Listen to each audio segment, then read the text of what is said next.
നമസ്കാരം. നമ്മുടെ +2 public exam maths കഴിഞ്ഞിട്ട് മണിക്കൂറുകളെ ആയിട്ടുള്ളൂ. പല കുട്ടികളും അതുപോലെ പേരൻസും കുറെ പേര് വിളിച്ചിട്ട് അവരുടെ വിഷമങ്ങളും അവരുടെ സ്വപ്നങ്ങളും ഒക്കെ പറഞ്ഞു. മീൻസ് ഫുൾ A+ കിട്ടേണ്ടതായിരുന്നു എന്ന് പറഞ്ഞാൽ +1 ഫുൾ മാർക്കും ഫുൾ A+ ഉള്ള കുട്ടികൾക്ക് ഈ എക്സാമോടുകൂടി ആ പ്രതീക്ഷ നഷ്ടപ്പെട്ടു എന്നുള്ളത്. ഇതൊരു തരത്തിൽ പറഞ്ഞു കഴിഞ്ഞാൽ കുട്ടികളെ കളിപ്പിക്കുന്ന രീതി കൂടെ തന്നെയായിരുന്നു. പക്ഷെ നമുക്ക് കളിപ്പിക്കുക എന്നുള്ള വാക്ക് ഉപയോഗിച്ച് വേറെ ഒന്നും കൊണ്ടല്ല, പിള്ളേർക്ക് ഏറ്റവും ബുദ്ധിമുട്ട് തോന്നിച്ച ഒരു രീതിക്കുള്ള എക്സാമാണ് വന്നത്. നമ്മളൊരു എക്സാമിന് തൊട്ട് മുമ്പ് നടത്തുന്ന മോഡൽ എക്സാം, അത് നമ്മൾ വളരെ പ്രതീക്ഷയോടെ പോയി എഴുതുന്നുണ്ടായിരുന്നു. ഇപ്പോഴത്തെ എക്സാം എഴുതിയപ്പോൾ തന്നെ മാത്സിന്റെ കാര്യത്തിൽ വളരെ ഈസി ആയിട്ടുള്ള ഒരു എക്സാം ആയിരുന്നു. അന്ന് തന്നെ നമ്മളൊരു വീഡിയോ ഇട്ടിരുന്നു, വളരെ ഈസി ആയതുകൊണ്ട് ഇത് ഇത്തിരി ടഫ് ആവാം എന്ന് പറഞ്ഞുകൊണ്ട് കുട്ടികൾക്ക് ഇപ്പൊ ഏതാണ് ടഫ് ആവുന്നതെന്ന് വെച്ചുകൊണ്ട് ഏത് ചാപ്റ്ററാണ് ഏതെന്നുള്ളത് പഠിച്ചെടുക്കാൻ പറ്റത്തില്ല. ഇതേ സമയം കൊണ്ട് തന്നെ സ്കൂളിലെ എന്തെങ്കിലും ഹെൽപ്പോ അല്ലെങ്കിൽ ട്യൂഷന്റെ ഹെൽപ്പോ ഇതൊക്കെ ഉണ്ടെങ്കിൽ മാത്രമേ ഒരു എക്സ്ട്രാ കാര്യങ്ങളൊക്കെ പിന്നെയും പറ്റുള്ളൂ. ഇതിപ്പോ സ്കൂളിലെ കാര്യങ്ങളെല്ലാം കഴിഞ്ഞു, മോഡൽ എക്സാം കഴിഞ്ഞിട്ട് ഇനിയിപ്പോ ക്വസ്റ്റ്യൻ ടഫ് ആവുമെന്ന് പറഞ്ഞുകൊണ്ട് പുതിയ കാര്യങ്ങളൊന്നും കുട്ടികൾക്ക് പഠിക്കാൻ അത്ര ഈസി അല്ല. അതുപോലെ തന്നെ ഏത് ചാപ്റ്ററിൽ നിന്ന് എക്സ്ട്രാ ക്വസ്റ്റ്യൻ പഠിക്കുക, അതും ഒരു പ്രോബ്ലം. ഇപ്പൊ നമുക്ക് ഇത്രയും 13 ചാപ്റ്റേഴ്സിൽ നിന്നും ഈ എക്സ്ട്രാ ക്വസ്റ്റ്യൻ ഏത് ചാപ്റ്ററിൽ നിന്നാണെന്ന് പറയാൻ പറ്റുമോ? ഇപ്പൊ വന്ന ക്വസ്റ്റ്യൻ പേപ്പറിലാണെങ്കിൽ പോലും എക്സ്ട്രാ ക്വസ്റ്റ്യൻസുകൾ എന്ന് പറഞ്ഞാൽ ടെക്സ്റ്റ് ബുക്കിലെ അല്ലാത്ത ക്വസ്റ്റ്യൻസുകൾ കയറി വന്നിട്ടുണ്ട്. ടെക്സ്റ്റ് ബുക്കിലെ വന്ന ക്വസ്റ്റ്യൻസുകൾ ചിലത് തന്നെ നല്ല ബുദ്ധിമുട്ടായിട്ടുള്ള, പല കുട്ടികൾക്കും ഒന്നുമേ എഴുതാൻ പറ്റില്ല. ജയിക്കുമോ എന്നുള്ള ഒരു ചോദ്യങ്ങളാണ് ഈ മണിക്കൂറുകളിൽ ഞാൻ കുറെ പേരെ അല്ലെങ്കിൽ എന്നെ വിളിച്ചപ്പോൾ അറിഞ്ഞത്. അവർക്ക് ജയിക്കാൻ പറ്റുമോ എന്നുള്ളതാണ്. പിന്നെ +1 നല്ല മാർക്ക് ഉള്ളത് കൊണ്ട് അവര് ഡബിൾ പാസ് അല്ലെങ്കിൽ 2 വർഷത്തെ കൊണ്ട് ഒരുമിച്ച് 36 കിട്ടും എന്നുള്ളത് കൊണ്ട് പലരും ജയിക്കാം.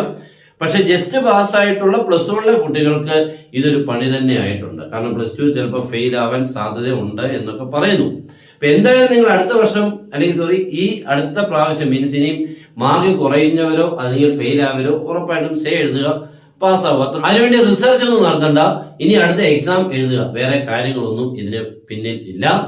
നമ്മള് ഒരു മോഡൽ എക്സാം കഴിഞ്ഞിട്ട് അതിന് അനുസരിച്ചുള്ള ഒരു പബ്ലിക് എക്സാം, മോഡൽ എക്സാം എന്തിനു പേര് നടത്തുന്നത്, നിങ്ങൾക്ക് വരാൻ പോകുന്ന പബ്ലിക് എക്സാമിന് ഈ രീതിയിലൂടെയുള്ള ക്വസ്റ്റ്യൻസുകളൊക്കെയാണ് വന്നപ്പോൾ. നല്ല ക്വസ്റ്റ്യൻസുകൾ, എല്ലാ ചാപ്റ്ററും അത്യാവശ്യം എല്ലാ കുട്ടികൾക്കും എഴുതാൻ പറ്റുന്ന ക്വസ്റ്റ്യൻ പേപ്പർ ആയിരുന്നു മോഡൽ. പക്ഷെ ആ മോഡലുമായിട്ട് ഒരു ബന്ധവും ഇല്ലാത്ത ഒരു പബ്ലിക് എക്സാമിന്റെ ക്വസ്റ്റ്യൻ പേപ്പറാണ് വന്നത്. അവിടെ ഇവിടെയൊക്കെ എന്തൊക്കെയോ അതുമായിട്ടൊക്കെ ബന്ധപ്പെട്ട് വന്നെന്നുള്ളതല്ലാതെ ഓവറോൾ നോക്കുമ്പോൾ പല കുട്ടികൾക്കും വളരെ ബുദ്ധിമുട്ടാകുന്ന ക്വസ്റ്റ്യൻ പേപ്പർ ആയിരുന്നു. അപ്പൊ അതുകൊണ്ട് ഇതിന്റെ വാല്യുവേഷൻ രീതി വരുമ്പോൾ മിക്കവാറും നമ്മുടെ ക്വസ്റ്റ്യൻ ടഫ് ആയിട്ടുള്ള അത് മാത്രം എന്തെങ്കിലും ലിബറലായിട്ട് ചിലപ്പോൾ നോക്കാനുള്ള നിർദ്ദേശം കൊടുക്കുന്നിരിക്കും. മീൻസ് ആ ക്വസ്റ്റ്യനെ അറ്റൻഡ് ചെയ്ത രീതിയും അറ്റൻഡ് ചെയ്തിട്ടുണ്ടോ എന്നുള്ള രീതിയും എങ്ങനെ അറ്റൻഡ് ചെയ്തു എന്നൊക്കെയുള്ള രീതിയെ വെച്ചുകൊണ്ടുള്ള മാർക്ക് ആ പർട്ടിക്കുലർ പ്രോബ്ലത്തിന് കൊടുക്കാനുള്ള സാധ്യതയുണ്ട്. അല്ലാതെ ഓവറോൾ ഒരു ലിബറൽ ആയിട്ടുള്ള വാല്യുവേഷൻ നിങ്ങൾ ആരുമേ പ്രതീക്ഷിക്കരുത്. ഏത് ക്വസ്റ്റ്യൻ ആണോ ടഫായത് ആ ക്വസ്റ്റ്യൻ ആൻസർ ചെയ്തേക്കുന്നത് ഏകദേശം ടീച്ചേഴ്സിന് പേപ്പർ നോക്കുമ്പോൾ മനസ്സിലാവും എന്തൊക്കെയോ.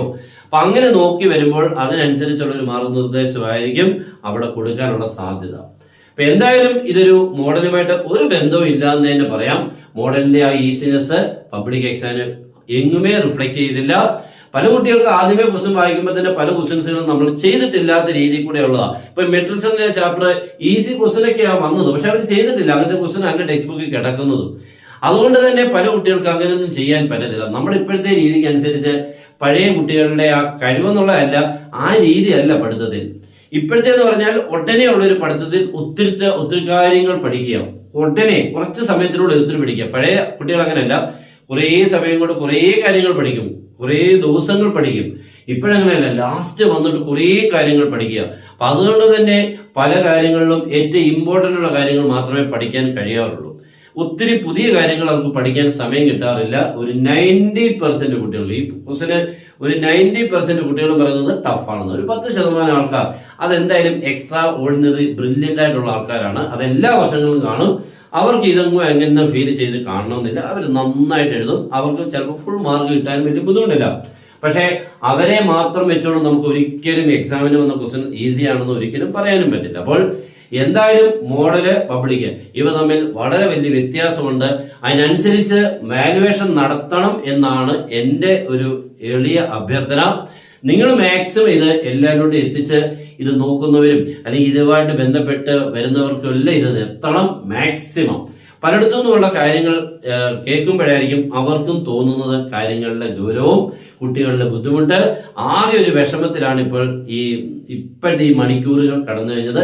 കുറച്ച് ദിവസങ്ങൾക്ക് അത് കാണും, അത് കഴിഞ്ഞിട്ട് മാറും. എന്നാലും ഈ എഴുതിയേക്കുന്ന പേപ്പറിലെ കാര്യങ്ങളൊന്നും മാറത്തില്ലല്ലോ, അതിനനുസരിക്കുന്ന മാർക്കേ കിട്ടുള്ളൂ. എന്തായാലും മാറ്റം വരുമോ ഇല്ലയോ എന്നുള്ളത് നമുക്ക് ഉടൻ തന്നെ അറിയാൻ പറ്റും. എല്ലാ കാര്യങ്ങളും നമ്മുടെ ഈ ചാനലിൽ കൂടെ നിങ്ങൾക്ക് കൃത്യമായിട്ട് ഒട്ടനെ കൃത്യമായിട്ട് എത്തിച്ചിരിക്കും. എല്ലാവരും മാക്സിമം നമ്മുടെ ചാനൽ മാക്സിമം ഫോളോ ചെയ്യുക. ഇത് മാക്സിമം മക്കളെ ഒന്ന് എല്ലാവരോടും ഷെയർ ചെയ്യാനും ശ്രമിക്കുക. ഓക്കെ, ഈ എക്സാം ടഫായിട്ടുള്ളതിനെ എന്തെങ്കിലും കാരണം എന്തെങ്കിലും ഒരു കാര്യം കൊണ്ട് അല്ലെങ്കിൽ എന്തെങ്കിലും ഒരു മാറ്റം വരുത്തി കുട്ടികൾക്ക് ഒരു കുട്ടികളുടെ സൈഡിൽ എന്നുള്ള രീതിയിൽ കൂടെ പേപ്പർ വാല്യൂ ചെയ്ത് കഴിഞ്ഞാൽ പല കുട്ടികൾക്കും രക്ഷപ്പെട്ടു പോകാൻ പറ്റും, ഇല്ലെങ്കിൽ ഫെയിൽ ആവാൻ ഒത്തിരി സാധ്യതയാണ്. ഓക്കെ, അല്ലെങ്കിൽ സ്വപ്നങ്ങളും കാര്യങ്ങളും ഒക്കെ എല്ലാം അസ്തമിക്കുന്ന ഒരു രീതിയായി പോകും. എല്ലാവരും അടുത്ത ഇനി എക്സാം വളരെ കുറവാണ്, തീരാറായി. ഇതിന്റെ പേരിൽ ഇനിയും ഉള്ള എക്സാമിനെ ഒന്നും ആരും വേറെ രീതിയിൽ കൂടെ പ്രശ്നമാക്കണ്ട. ഇതൊക്കെ കഴിഞ്ഞു പോകും. ഇതിന്റെ ഒരു പോസിറ്റീവായിട്ടുള്ള കാര്യങ്ങൾ വന്നു കഴിഞ്ഞാൽ കുഴപ്പമില്ലല്ലോ. എല്ലാവരും പോസിറ്റീവായിട്ട് വരും എന്നുള്ള പ്രതീക്ഷയിൽ അടുത്ത എക്സാമിനെ നേരിടുക. എല്ലാവരും മാക്സിമം ഇതൊന്ന് ഷെയർ ചെയ്യുക. ഓക്കെ, എല്ലാവർക്കും ബെസ്റ്റ് വിഷസ് എന്ന് തന്നെ പറഞ്ഞുകൊണ്ട് നിർത്തുന്നു. Good bye.